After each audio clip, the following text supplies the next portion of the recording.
For a long time, the figure of Batman has been a benchmark in the DC Comics universe. A character that has influenced countless stories, and has left his mark in a variety of films and series. The Batman movie with Matt Reeves shows us a Batman who is focused on revenge, and who seems to have no moral code. However, much more could be hidden behind his story. The story of Robert Pattinson's Batman is just beginning, as a sequel has already been announced for 2025.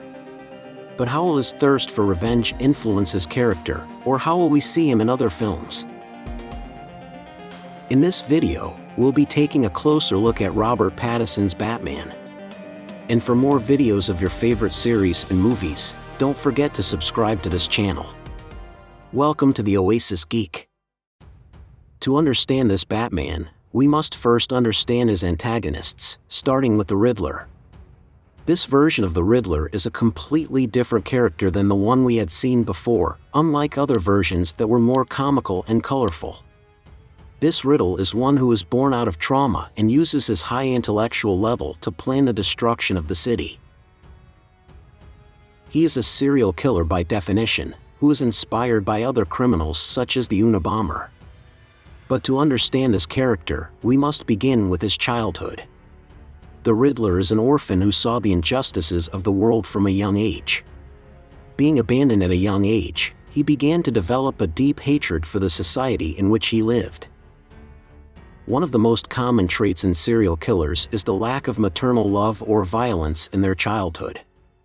According to scientist and psychoanalyst Harry Frederick Harlow, maternal love in the first years of life is one of the most important things that affects the individual all his life. To test this, he conducted an experiment with monkeys, where he supplied them with food and shelter, but deprived them of all contact with their mothers or any of their kind. This experiment is known as the pit of hopelessness, and he tried to measure the psychological effect of growing up away from a mother's love and social contact. The result of this experiment was a descent into madness, depression, and psychotic behavior, in which the monkeys beat themselves against the cage and showed aggression. As the weeks passed, the personality of these monkeys changed, to the point that when they were reinserted into the monkey community, they had changed forever. Something had broken in them and they were violent towards other monkeys. This experiment is used to understand how social isolation and lack of maternal love in childhood can lead to unstable personality development. The Riddler is shown as an antisocial character who lived not only in isolation from society during his childhood and adulthood, but also experienced a lack of parental affection. Traumatic events led him to seek revenge against the society around him. He began to search for a purpose in his life, which he appeared to have none. He was a genius but was ignored by everyone. The Riddler is a textbook psychopath, narcissistic, controlling, and manipulative. He is incapable of feeling empathy for other people and uses his intelligence to predict and manipulate the behavior of everyone around him. His character is born from the Unabomber, a mathematical philosopher who started sending letter bombs to the United States. This man, like the Riddler, encrypted his plans in notebooks, left clues for the police to confuse or taunt them, and his reasons were out of revenge against the system he felt had failed him. The Unabomber had an anti-technology philosophy and antisocial behavior that led him to become dangerous.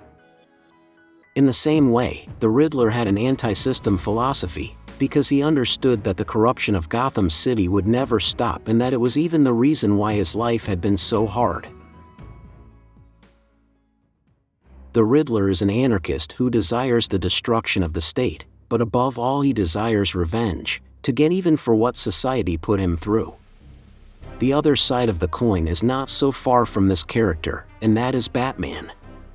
This is also shown as someone antisocial and rarely shows empathy in the film.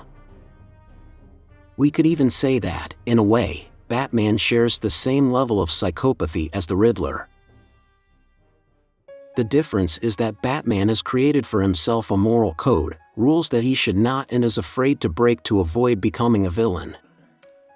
This is one of the reasons why Batman doesn't end the lives of criminals, because if he crosses that line he is afraid he will never be able to return. Batman, like the Riddler, went through tragic events in his childhood that caused him social isolation and the loss of his parents. But his life was not as hard as the Riddler's, as he had Alfred who filled that paternal role in his life. But what differentiates the two characters is that Batman seeks to restore the city, to create a state of well-being and security for its inhabitants. Although he could be shown as a sociopath with mental disorders, Bruce Wayne draws a line defending a fairly clear moral stance. Nicholas Machiavelli said that man is evil by nature and that it is society and its rules that cause us to maintain that appearance. The Batman character is always in an inner conflict about what it is to be good or evil, what rules he should follow, and which ones he should break. Even in this movie, we learn that Bruce Wayne's mother, Martha Wayne, also spent time in a psychiatric hospital. Mental disorders are nothing new to the Batman family. It seems that what differentiates Batman from the Riddler is that Batman has created a moral code thanks to Alfred, and he is trying not to break it, but they both seek revenge. Revenge is an act of retribution that seeks to harm or destroy. Although it is often confused with justice, revenge does not seek to balance the scales of actions. In fact, it seeks to break the balance of things, no matter what the negative effects of such revenge may be. Batman inspired the orphans of Gotham to be like him, to take revenge on the society that isolated and despised them. By becoming vengeful, Batman was that role model sought after by people who were marginalized but did not follow a moral or ethical code. When Riddler meets Batman at Arkham Asylum, they begin to have a conversation about the actions that will occur, to which Riddler begins to talk to Batman as if he understands him, as if they are the same type of person. We can see frustration and confusion in Batman, for although he despises Riddler for what he is doing, there is no one better than Batman to understand the traumas of an orphan child, abandoned by society. In the end, Batman realizes that revenge is not a path compatible with his moral codes, and that he needs to break this cycle and be something more, to become the justice that Gotham needs.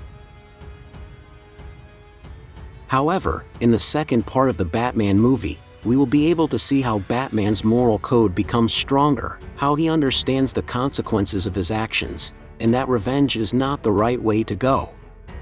But apart from the sequel, will we see this version of Batman visiting other movies?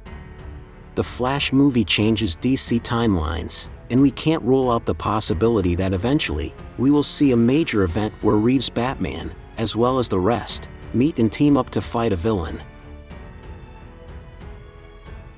But we'll have to wait and see how the Flash movie moves financially, and how it expands on these multiverses. But tell me, what are your thoughts on the story behind this version of Batman? Would you like to see him join the rest of the DC universe at some point? And for more videos of your favorite series and movies, don't forget to subscribe to this channel. You are on the Oasis Geek.